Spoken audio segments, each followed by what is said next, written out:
Hi guys, welcome back to my channel. Welcome back to Claiborne. I feel very blessed to have you with me today.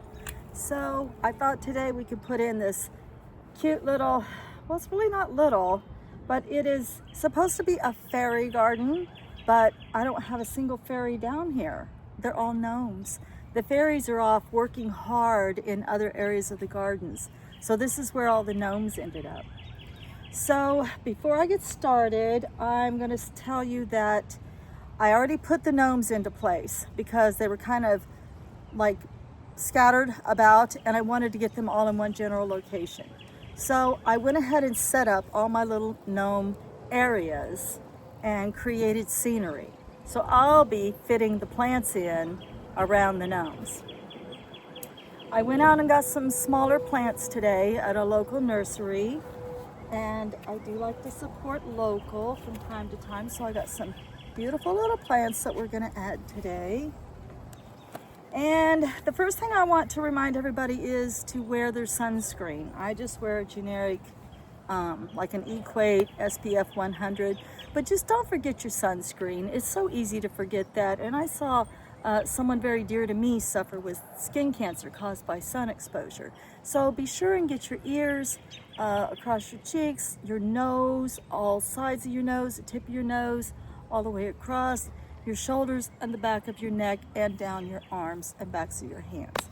Don't forget those spots. It's very important that you wear your sunscreen. Another thing, stay hydrated. Me, if I don't drink a couple bottles of water after gardening, the next day I feel like I've got a hangover or something, like I'm dehydrated and I have to wake up and get my water. And it makes my next day start off slower. All right, so let's get started. All right, so this is the top of a grill, and I've got chicken wire on the inside, and then I painted it on the outside, and then we've got what looks like a sheep farm going on over here. A little sheep farmer gnome right there, and that's supposed to say wool 5 cents a bundle, but I need to repaint that. Then out here where the gravel is the fairy portal. Of course, I still need to paint that too. I like these little flat looking fairy houses, false fronts that you can pick up at the Dollar Tree. Or maybe I got those at Dollar General. Oh no, those might have been Dollar Tree. And then sometimes just an old pot. Sometimes I just paint a clay pot, turn it upside down, and that becomes a fairy house too. We get a lot of pyrite here, so this is just some pyrite from out of my driveway. We have lots and lots of it, and I just choose to display some. And it says gold thimbles 25 cents. And he lives in his camper. I love his blue flowers over here. And then we have the centerpiece, which is a little bit taller. And we just sort of have a river running through here. And they've got like a little campsite picnic area going on back here. And then the last one is the bottom of that grill. And this used to be, I don't know, I think pollinator plants in it or something. I don't remember when I first made this. This thing's held up for several years. But now this one's the Crystal Crossroads and the Monarch Pony. Look at that, painted like a monarch. Isn't that interesting? All right, these gnomes are ready to get to work and tend this garden. So let's go through some of the plants that I chose today. So my first plant here is fiber optic grass. And when I read the tag, it's absolutely perfect for this. It is mounded. It's going to stay short, 10 to 14 inches. It is an annual, except in the zones 8A to 10B, so it's an annual for me. And it says fertilize regularly for best results, full to part sun, no deadheading necessary, and it's great for containers. So this is going to give it a little bit of interest with some height.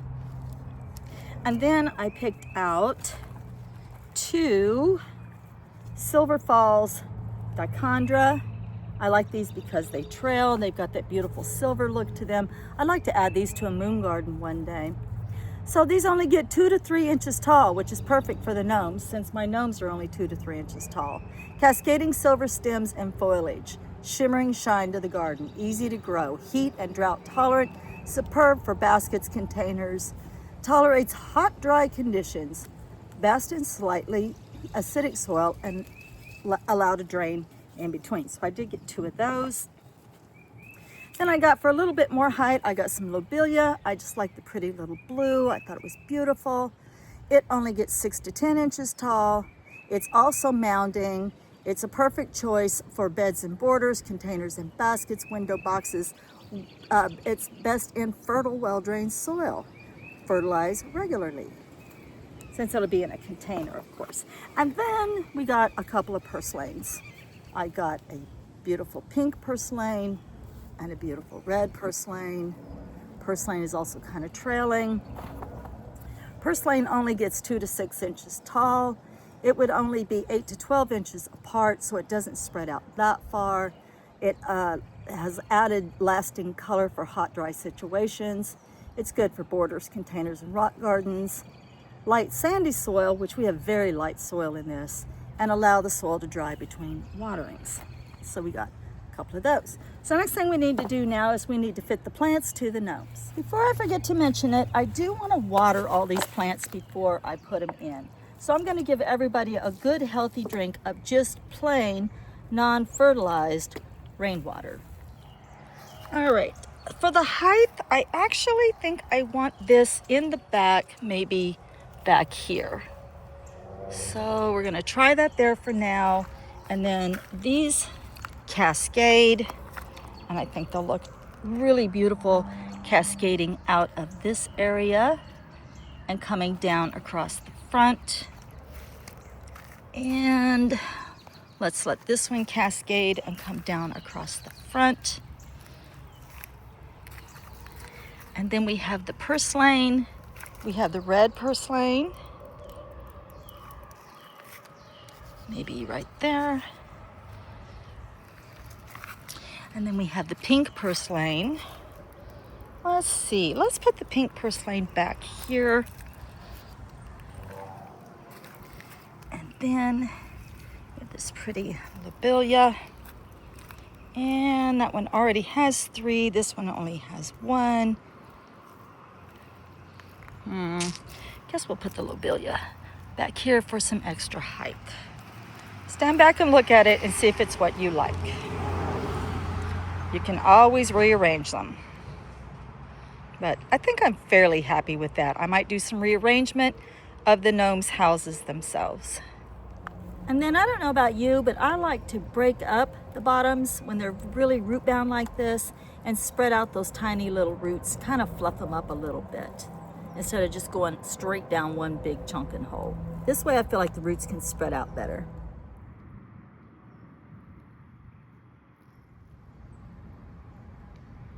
Okay, and then my last step after I place everything is I'm gonna go ahead and just give it kind of a generalized watering sort of all over with the fertilized water. And I'm just using some Miracle-Gro indoor plant food.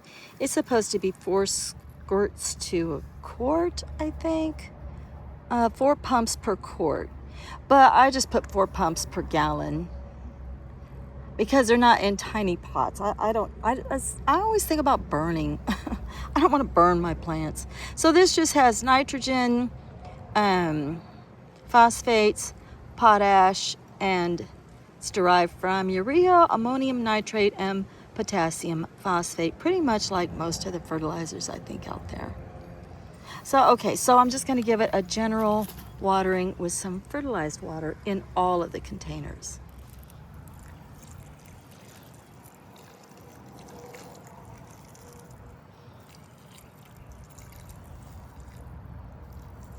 So remember, I already watered them individually. I'm wanting the roots to chase after this fertilized water source, if that makes sense. So I kind of just generally water around my plants. You get the idea.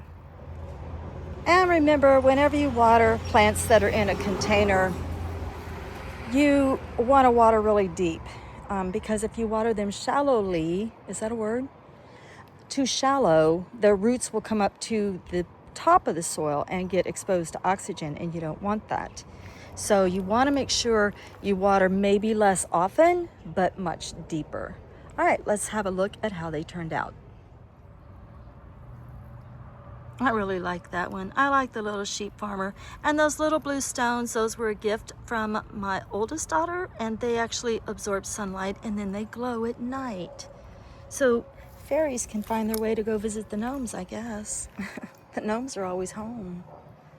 So I like the grass. Also, when you're making something like this, remember you can add hills and valleys. So we have a hillside with this tall,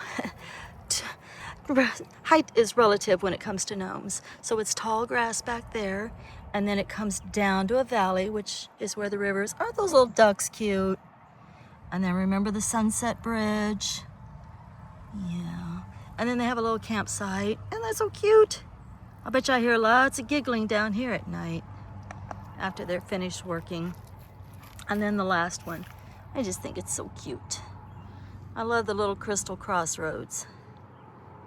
That's my little ode to Hecate there, the little crossroads. All right, I left lots of space in between for growth, and lots of good chi for growth.